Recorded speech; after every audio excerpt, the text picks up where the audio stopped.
Bismillahirrahmanirrahim. Donc aujourd'hui, on va traiter une autre source de rayonnement, ce sont les rayons X. Donc nous allons voir les propriétés et les conditions de production de ce rayonnement-là. Bon.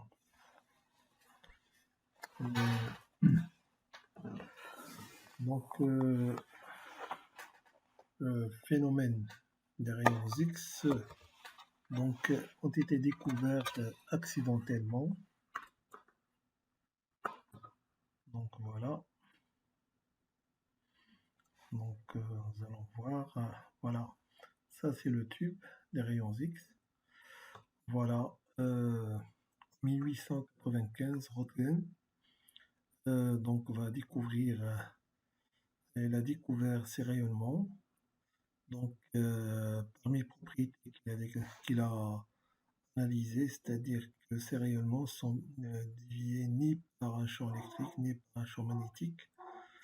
On sait qu'on peut produire des rayonnements par un bombardement d'un métal anticathode par des électrons rapides accélérés sous une tension U. Donc, ces électrons vont acquérir une énergie cinétique E fois U. Alors voilà le filament par exemple tungstène et l'anticathode. Ça peut être tungstène, ça peut être cuivre, ça peut être un autre métal. Donc voilà, là on peut changer la tension d'accélération entre la cathode et l'anticathode, bien l'anode. Donc les électrons accélérés avec une vitesse ou une énergie très importante, ça veut dire sous une tension très importante, vont arriver à l'anticathode avec une vitesse importante. Donc, ce qui va provoquer normalement une perte d'énergie importante aussi, c'est-à-dire l'élévation de température de l'anticathode, ce qui nécessite ça veut dire un système de refroidissement pour pouvoir continuer de travailler. Donc, vous voyez que la tension d'accélération peut atteindre jusqu'à 50 kV. Donc, Röntgen, c'est un Allemand qui a découvert les rayons X. Donc, il lui a valu le prix Nobel en 1901. Donc voilà, le tube de Coulomb, c'est le tube de Röntgen, donc composé premièrement par une source d'électrons. Donc ces électrons, ils sont émis par effet thermoionique à partir d'un filament chauffé. Deuxième composant de tube, sont ces électrons soumis à une tension accélératrice très importante. On a vu que ça peut atteindre jusqu'à 15 kV. Donc, ce qui confère, ça veut dire une grande énergie aux électrons, énergie cinétique. Alors, troisième élément, c'est que ces électrons ensuite vont être freinés brutalement par une cible de tungstène, c'est le freinage. Donc, une partie de ces très faible de ces électrons qui vont être à l'origine de la formation des rayons X. L'essentiel de l'énergie cinétique de ces électrons est transformé en chaleur, ce qui explique pourquoi il y a un système de refroidissement de l'anticathode. Donc il faut s'attendre à avoir des rendements très faibles de la production des rayons X. Alors, ce sont des ondes électromagnétiques. Ils ont un grand pouvoir de pénétration.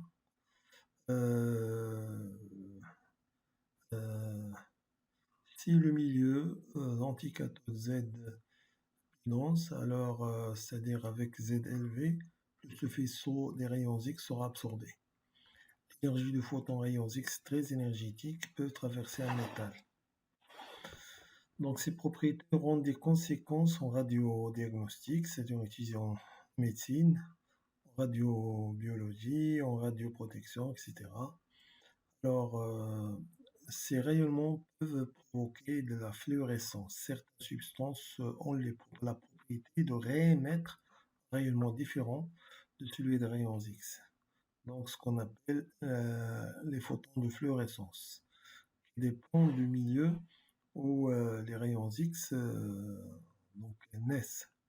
rayonnement fluorescent, c'est caractéristique de la molécule excitée. Donc, spectre d'absorption des rayons X, on sait que les rayons X peuvent traverser la matière, mais que leur intensité sera diminuée par cette traversée. L'atténuation de l'intensité des rayons X dépend du milieu traversé et constitue le fondement de la radiographie médicale et industrielle. Elle dépend aussi de la fréquence des rayons X. Alors, on peut distinguer entre des rayons X de grande fréquence, qu'on appelle durs. Donc, leurs énergies dépassent les 100 keV, kiloelectronvolts. Ça veut dire leurs longueurs d'onde sont plus petites ou égales à 0,1 angstrom. Alors, les rayons X de fréquence, normalement, ce qu'on appelle des grandes fréquences, des petites fréquences. Ça veut dire longueur d'onde supérieure que 10 angstroms. Énergie inférieure de 1 keV. Donc, il y a des rayons X durs, longueur d'onde plus petite que 0,1 angstrom. Les rayons X mous, longueur d'onde supérieure ou égale à 10 angstroms.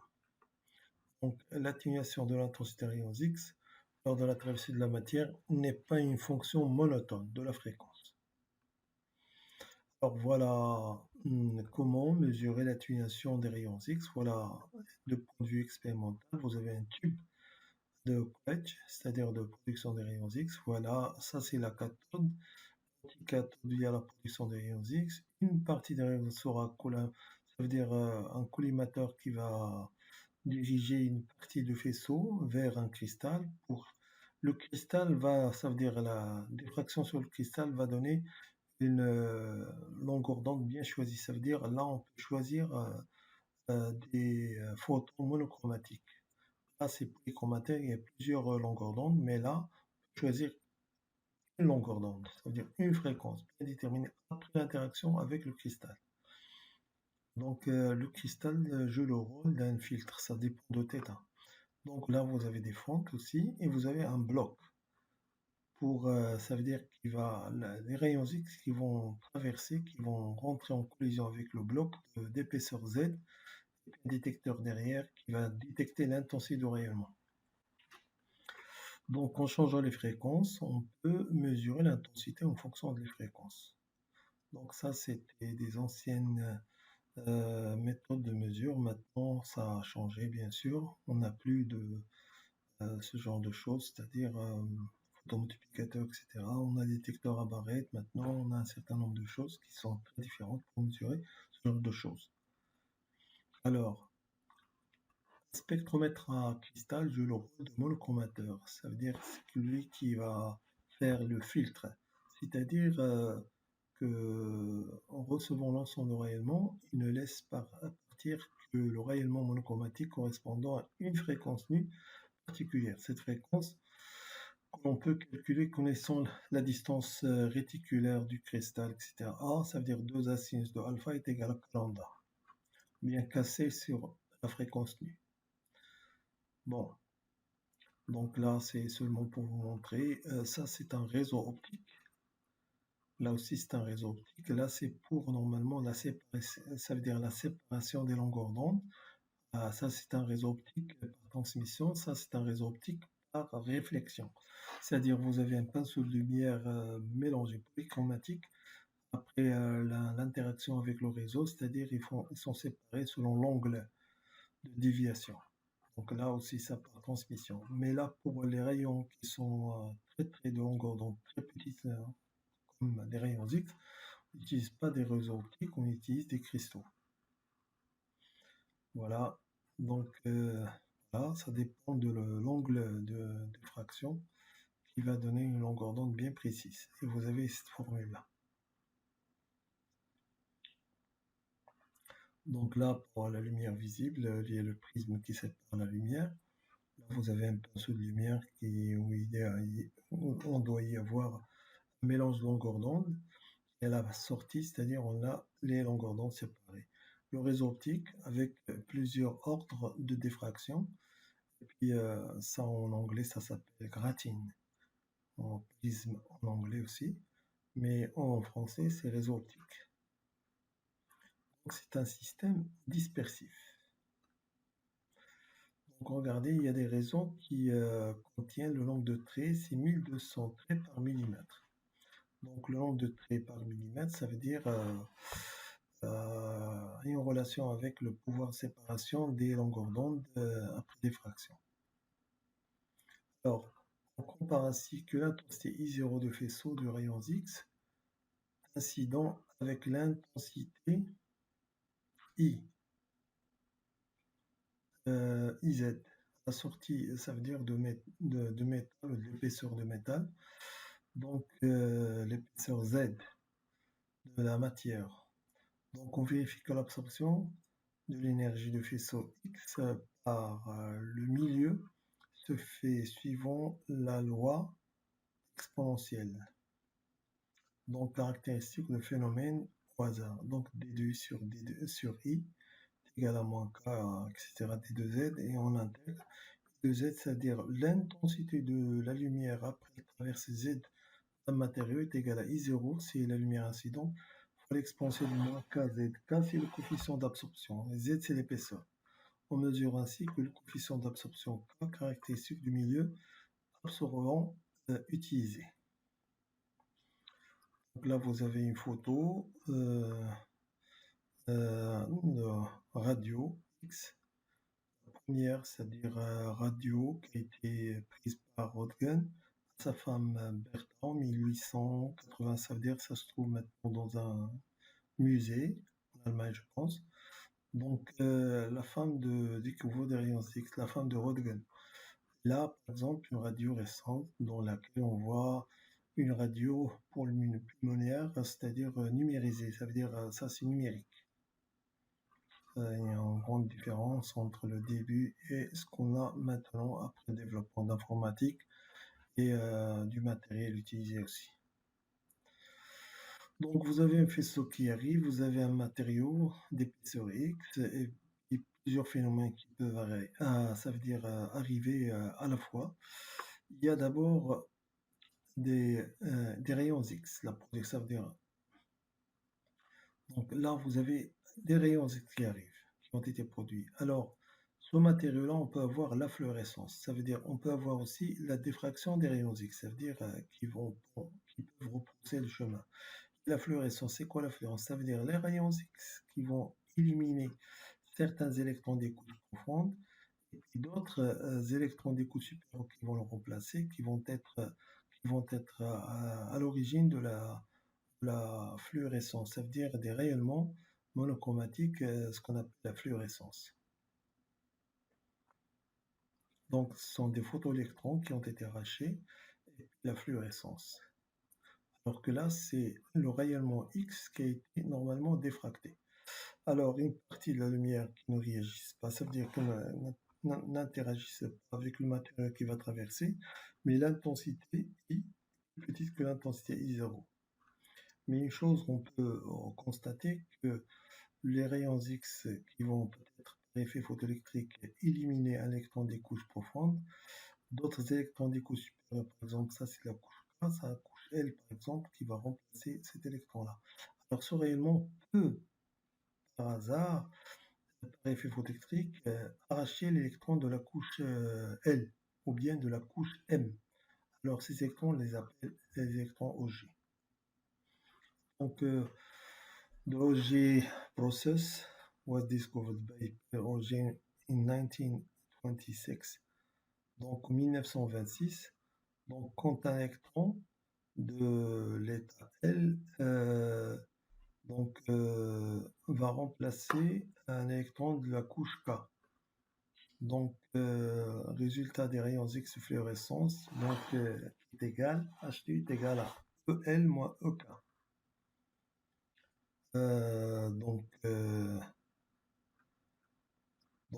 Ces électrons d'énergie moindre, ça veut dire peuvent être arrachés par ces rayonnements. Donc c'est un texte à lire.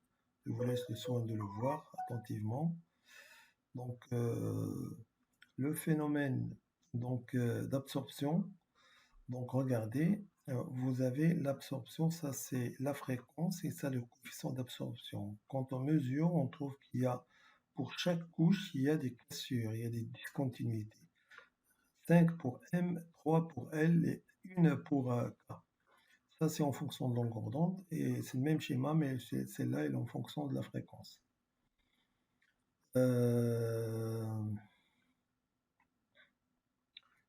Donc voilà, les portions de courbe sont inclinées de forme C sur nu à la puissance 3.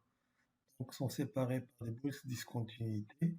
Donc le coefficient de propriété C, celui-là, subit une brutale augmentation lorsque la fréquence passe certaines valeurs. Donc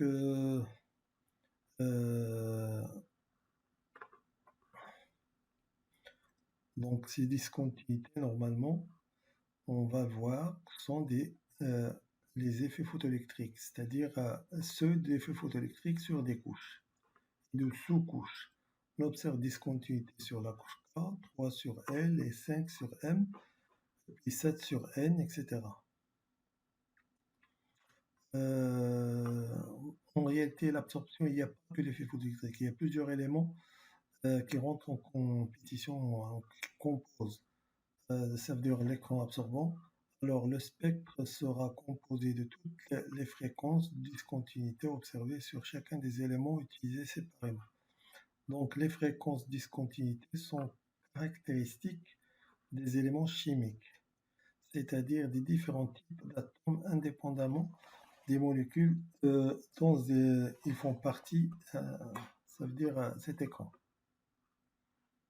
Donc, dans le cas de l'argent, vous avez discontinuité, par exemple 3,5 angstroms pour les couches L, la moyenne de couche L, et 0,5 angstroms pour la couche K.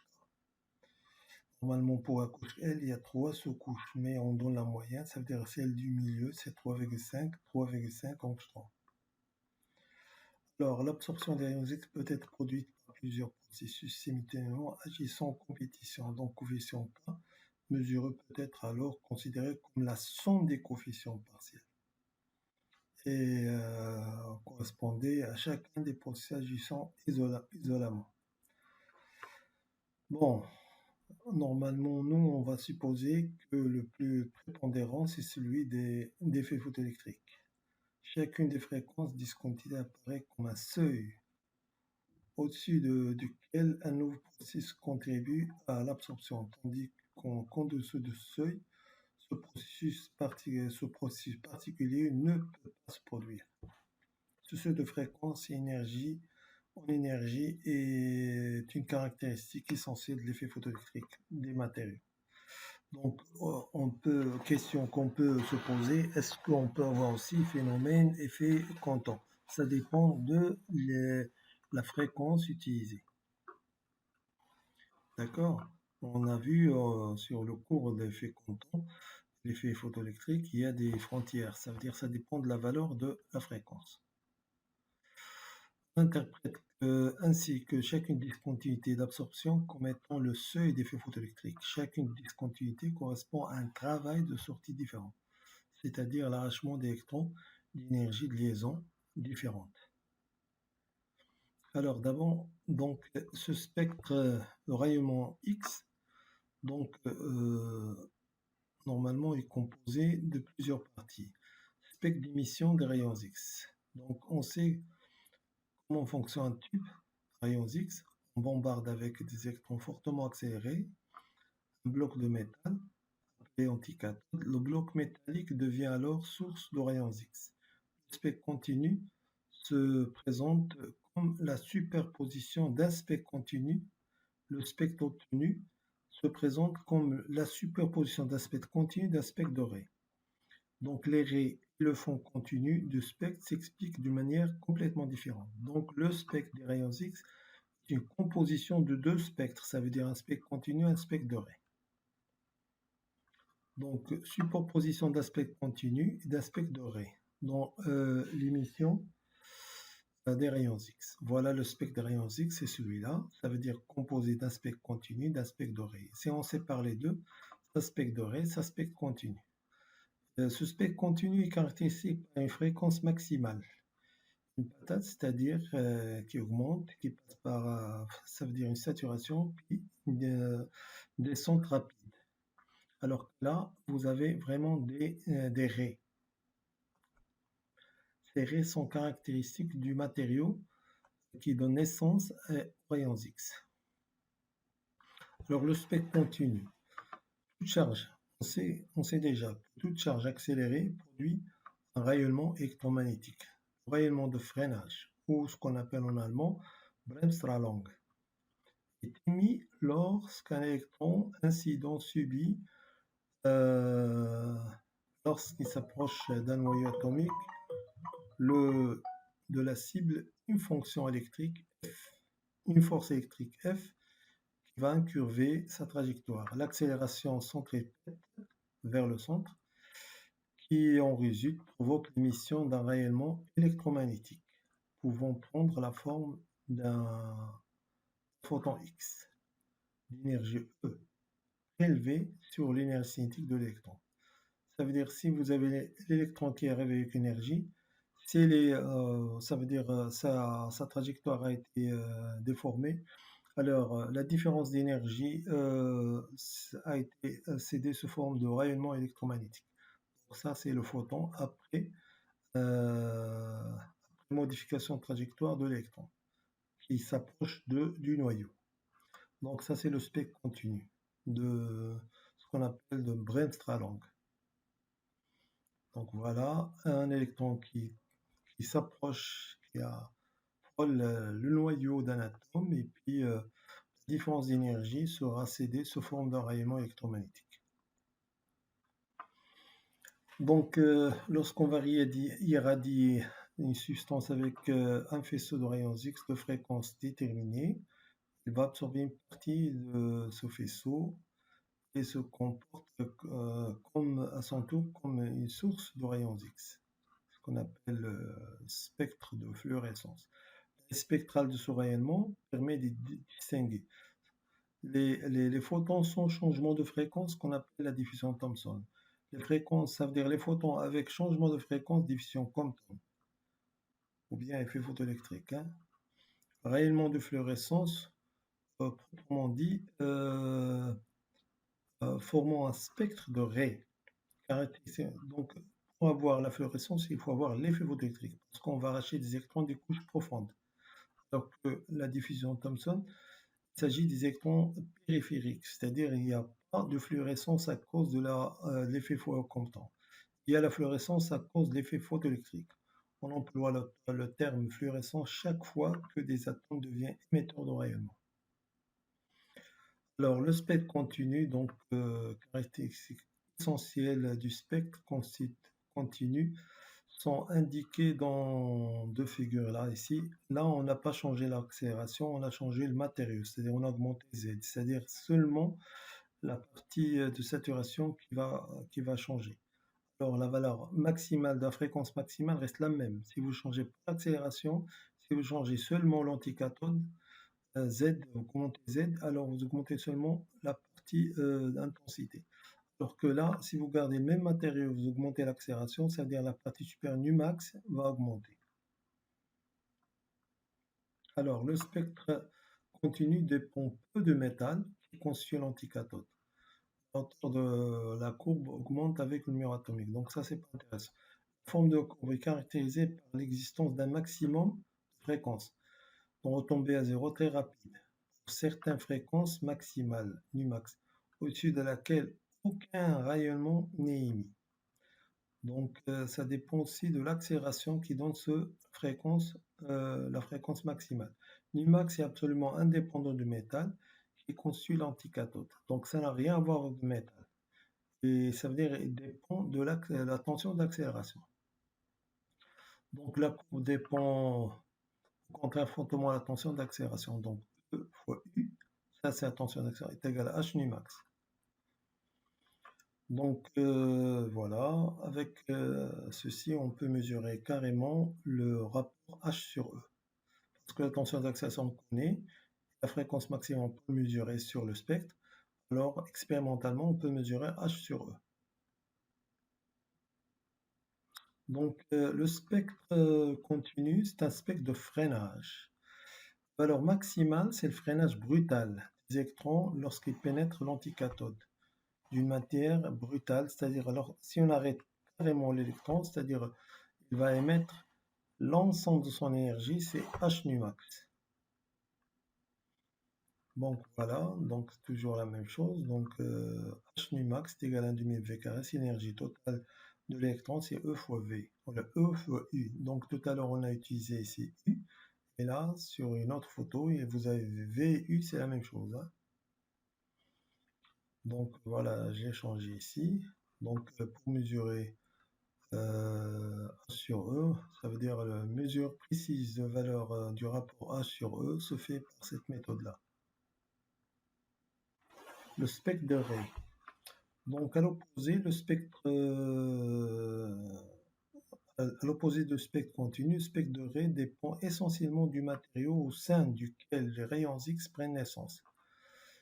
Que ce soit l'anticathode d'un tube à rayons X ou la matière absorbante utilisée dans l'expérience de fluorescence.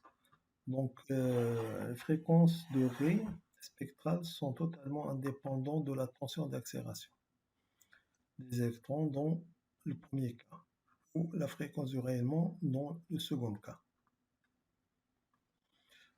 Donc, spectre de raies ne dépend que des éléments chimiques entrant dans la composition de ce matériau-là. Les fréquences sont donc caractéristiques des types d'atomes correspondant aux divers éléments chimiques. Donc, avec les spectres de Rey dépendent les éléments qui constituent l'anticathode. Et si vous avez un mélange, vous aurez un mélange de spectres de Rey.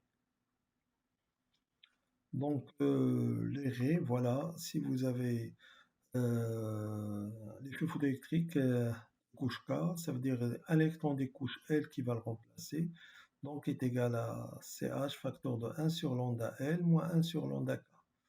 Donc ça, c'est l'énergie du photon de l'arrêt en question. Alors, si vous avez effet photoélectrique sur plusieurs couches profondes et plusieurs électrons qui remplacent, alors vous aurez une multitude de raies qui constituent le spectre de Rey. Alors, ils peuvent aussi être interprétés comme transition entre deux niveaux, bien sûr, on l'a dit. Donc, voilà. Donc voilà, là vous avez deux spectres, ça veut dire les rayons X. Là, celui-là, ça veut dire ça, c'est la même chose que dans les deux spectres, mais sur le deuxième spectre, sur les raies de la série K, se trouve seulement sur celui-là, il ne se trouve pas. Pourquoi? Parce que celui-là, peut-être euh, les- les, euh, la Numax, ce rayonnement-là, est en dessous de la fréquence seuil d'avoir effet photoélectrique sur la couche. Par contre, pour les deux, on peut avoir effet photoélectrique sur la couche L. C'est pour cela on a les mêmes raies sur les deux spectres. Alors sur celui-là, on ne trouve pas les raies de la série K. Pourquoi? Parce que la fréquence max est en dessous de la fréquence seuil pour arracher des électrons sur la couche K. Donc voilà. Donc là, vous avez les énergies, les fréquences. Donc là, c'est un exemple. Alors regardez. Là, vous avez correspond, là, c'est un spectre d'absorption, là, c'est un spectre d'émission. Absorption, ça veut dire pour voir les seuils et les fréquences seuils pour avoir effet photoélectrique sur les couches. Sur la couche K, par exemple, voilà, ici. Alors, si vous avez une fréquence, ça veut dire d'émission des rayons X au-delà des fréquences nu K, ça veut dire on va voir tous les spectres, tous les raies du spectre de raies. Alors, si vous avez, on va voir, donc là, les raies que vous êtes en train de voir, là, c'est la série K, là, ce sont les séries L. Alors, qu'est-ce qui va se passer si on diminue à cette fréquence-là en dessous de la fréquence nu K? On va le voir plus tard. Alors, là, on trouve les raies K, par exemple, H nu K, l'arrêt, H nu K est égal à EL moins EK. Pour H nu bêta, H nu K alpha, H nu K bêta est égal à EM moins EK. H nu K gamma, c'est En moins EK, etc. Donc ça dépend des électrons qui vont remplacer l'électron arraché sur la couche K. Donc là, ce sont des fréquences ou bien des énergies des raies qui constituent le spectre de raies. Même chose pour l'effet photoélectrique sur la couche L et les transitions des électrons entre la couche supérieure et la couche L. Voilà, H nu L bêta, H nu L gamma, qui est EM-EL, EN-E. Ça veut dire, voilà, les raies, spectre de raies sur la couche L. Là, c'était le spectre de raies sur la couche K. Donc là, vous avez les différentes transitions, ça veut dire des électrons qui vont être arrachés sur la couche K, sur la couche L, M, etc. Donc là, c'est le tableau normalement de Ritz qui donne les combinaisons possibles des transitions. Ça veut dire, à partir de ce tableau, on sait que c'est pas possible d'avoir toutes les transitions, toutes les transitions sur le tableau. Il y a certaines cases qui sont vides, ça veut dire que ces transitions sont interdites. Alors, un grand nombre de cases sont vides dans le tableau précédent. En effet, on observe seulement que les transitions correspondent à certains coupes de niveau et pas d'autres. Il existe des règles de sélection qui déterminent les transitions réellement existantes parmi toutes qui sembleraient possibles. Donc, on va pas insister sur les conditions pour avoir ces transitions, pourquoi sont là où ils sont possibles et là ils sont pas possibles. C'est un principe d'exclusion de risque, ça veut dire qu'on va pas traiter, ça veut dire que c'est pas notre but. Ça, on va le laisser. Vous pouvez le consulter, le lire. Regardez. Par exemple, si vous avez un spectre d'émission de fréquence supérieure que la fréquence E de la couche K, ça veut dire qu'on peut avoir la totalité des raies de spectre raies. Alors maintenant, si vous avez un spectre, ça veut dire des rayons X avec nu max inférieur que la fréquence E de la couche K. Alors dans ce cas-là, il va y avoir disparition de ces raies-là, la série K. Alors maintenant, regardez, le nu max, il est au-delà, ça veut dire supérieur que les fréquences L. Donc là, toutes les raies, vous avez un mélange des raies L, 3 sous-couches L. Alors si vous diminuez par exemple la fréquence max en dessous de L3, alors une partie des raies vont disparaître. Alors si on continue de diminuer maintenant, en dessous de la raie, ça veut dire du L2, alors aussi d'autres qui vont disparaître, il ne vont rester seulement que ces 4 raies-là. Ces 4 raies, dire que ce sont des transitions sur la couche L3. Et puis là, c'est sur celle-là, c'est L3 plus L2. Là, c'est tout ça, c'est L. Bon, donc il faut s'attendre à voir donc, la tension maximale. Voilà. S'il est normalement supérieur que nu H nu L1, c'est-à-dire on va observer les trois séries. Si la tension, l'énergie maximale E fois U, c'est H nu max, comprise entre H nu L1 et H nu L3. Alors, on va voir seulement les transitions sur les séries L2 et L3. Alors, si vous avez maintenant, toujours je continue, si vous avez normalement euh, l'énergie maximale comprise entre H nu L2 et H nu L3, alors dans ce cas-là, on va voir que la série L3. Et si vous avez l'énergie en dessous de L3, ça veut dire il va y avoir absence de la série L. Donc, en conclusion, nous avons pu connaître plus d'informations sur la production de rayons X, donc la composition des rayons X, constitution, les paramètres, donc spectre continu, spectre doré, absorption des rayons X à travers la relation X est égal à I0 l'exponentielle de moins kx, Ix ça veut dire l'intensité après le traversée d'épaisseur X d'un matériau, phénomène agissant sur l'absorption, diffusion Thomson, élastique, effet photoélectrique, effet de fluorescence, etc.